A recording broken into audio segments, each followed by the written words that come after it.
One of the biggest decisions that Leon Rose has to make in the coming weeks is who is going to be the next head coach of the New York Knicks. At first, the head coach search looked like it was going to be only between Tom Thibodeau, Kenny Atkinson, and Mike Miller, and a few others. But now, several other coaches have been added to the list of candidates. Now, it looks like the head coaching job is an 11-man race, as there's been reportedly 11 head coaches that the Knicks will interview for the position. So, in this video, we're going to analyze the man who is the favorite to win the position, and that's Tom Thibodeau. And if this video does well, we'll analyze the other 10 candidates, including guys like Kenny Atkinson and Mike Miller. So, make sure you like the video if you want me to continue this series. But before we continue, if you like videos like this, please subscribe, as the support is extremely appreciated. With that said, let's go ahead and get started. Now, as stated before, Thibodeau is heavily considered the favorite, and I would estimate that there is probably a 90% chance he will be the head coach of the Knicks when it's all said and done. But nothing is guaranteed. Coach Tibbs has worked for the NBA for the past 30 years. He was an assistant coach from 1989 to 2010. Then he served as a head coach from 2010 to 2019, and now he's looking for his next head coaching position. Let's look at the pros and the cons of hiring Coach Tibbs. The pros of hiring Tibbs is that he's an experienced coach, his teams have a strong history of winning, and he oversaw some strong player growth. The negatives are that he tends to play his starters too many minutes, he's unproven on a rebuilding team, and he doesn't really connect with his young players. Now, we're going to dig deeper into these pros and cons. Let's start off with the pros. The Knicks are going to be hard-pressed to find a coach that's available with more experience than Coach Tibbs.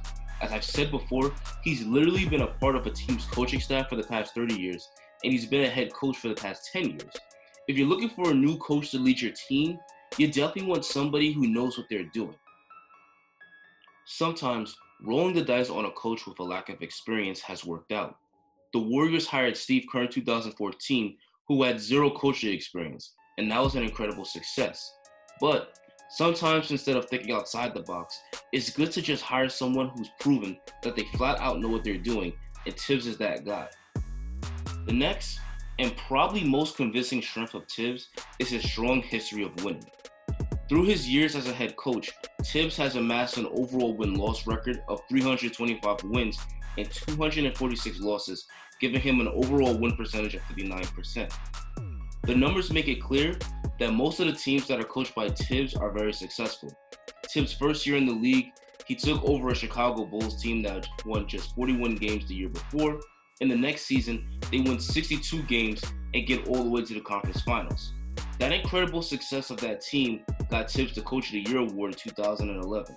Now, unfortunately for Tibbs and the Bulls, that first year was the peak of their success, as they would never get back to the conference finals again. But while they never were true contenders again, the Bulls always somehow managed to overachieve almost every year afterwards. After that year, Rose's career was plagued by season-ending injuries, and despite that, the Bulls always managed to win about 45 games and finish as a top 5 seed in the East, behind having an elite defense. Coach Tibbs' years in Minnesota can be best described as bittersweet. While his tenure did end in embarrassment, he helped Minnesota to win 47 games and make the playoffs for the first time since the Kevin Garnett era. While Tibbs' record with young players in Minnesota is very questionable, it's clear that he can coach a winning team if he has a roster with veterans and star players. The last strength of Thibodeau that I want to talk about is his record of player growth. Now, while Tibbs' player development is definitely questionable, especially in Minnesota, you can't deny that a lot of players developed under his wing. When Tibbs came to the Bulls, Rose was already pretty good, but in Tibbs' system, he became the league's MVP. Jimmy Butler is a player who was once just a defensive specialist, but he became an all-star under Tom Thibodeau. Joakim Noah was a player who back in 2010 was just a defensive-minded big, and under Tibbs, he became a great all-around player and a legit MVP candidate. Now, all these guys have serious work ethics, and it's unclear how much of Tibbs' coaching led to their growth, but they all definitely got significantly better under his wing. In Minnesota, each of Zach LaVine, Karl Anthony Towns, and Andrew Wiggins all statistically got better under Tibbs. But again, it's pretty unclear how much of that was actually Tibbs' coaching.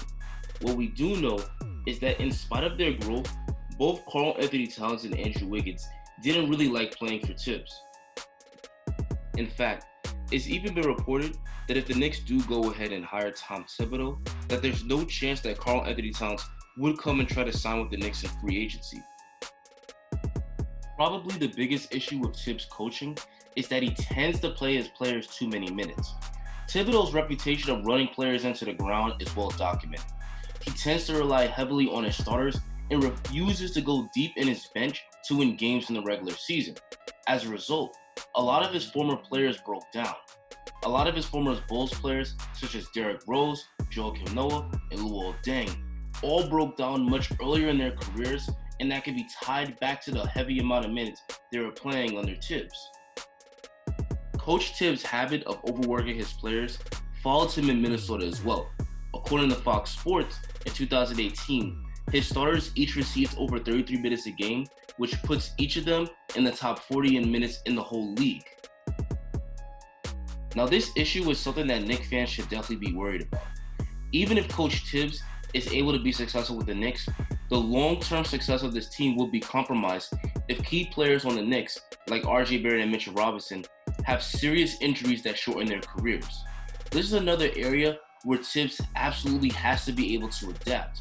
In today's league, teams are practicing load management to keep their stars fresh for the playoffs. Tibbs has to adjust his allocation of minutes, and so far in his career, he's been completely unwilling to do so. Now, to be fair, and to give Tibbs credit, it has seemed recently that he is willing to adapt. He did recently suggest this on ESPN. Our league is always changing. It never stays the same, and it never has, nor will it ever. So you have to keep adapting as time goes on, but I think the same things do win. But while Tom Thibodeau is suggesting now that he is willing to adapt his system, I think we should wait and see him actually coach another team before we believe that Thibodeau was willing to change his ways. The next issue with Coach Tibbs is the fact that he hasn't proven that he can coach a rebuilding team to success.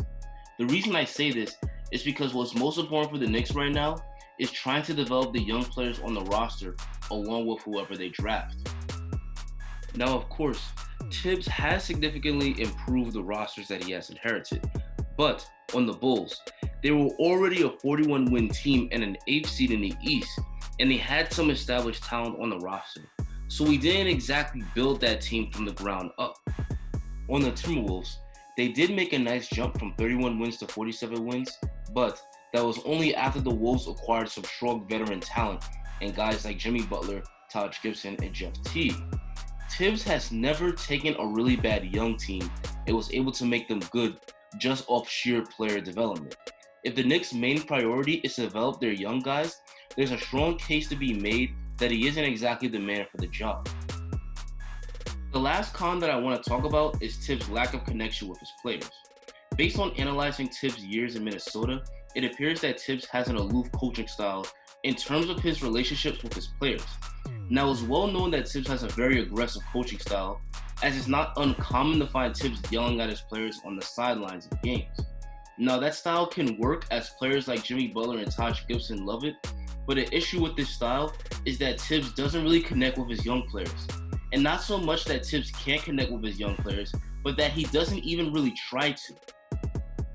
Karl-Anthony Towns went as far as to call Tom Thibodeau's approach to developing players as a slap in the face.